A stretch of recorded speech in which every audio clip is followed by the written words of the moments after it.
Bonjour, nous allons voir ici les grandes lignes de la démarche d'audit d'un commissaire aux comptes.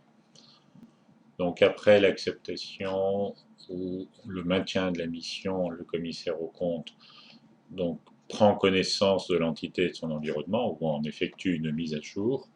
Il détermine le risque d'anomalie significative. Ce risque est pris en considération au niveau des comptes annuels ou états financiers pris dans leur ensemble et au niveau des assertions. Ce risque d'anomalie significative est égal au produit du risque inhérent à l'entité par le risque lié au contrôle interne mis en place par celle-ci. Ce travail étant fait, le commissaire établit son plan de mission et son programme de travail. Il met en œuvre les procédures d'audit qu'il estime nécessaires en réponse au risque d'anomalie significative déterminé préalablement.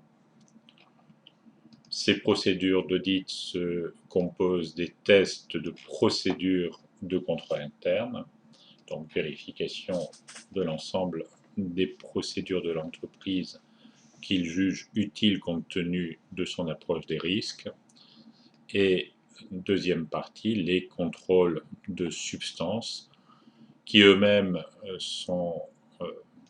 se décomposent en procédures analytiques et en tests de détail. Ensuite, après une phase de travaux de fin de mission, le commissaire aux comptes exprime son opinion dans un rapport sans réserve ou avec refus de certifier. Le risque que le commissaire aux comptes se trompe dans son opinion est appelé risque d'audit.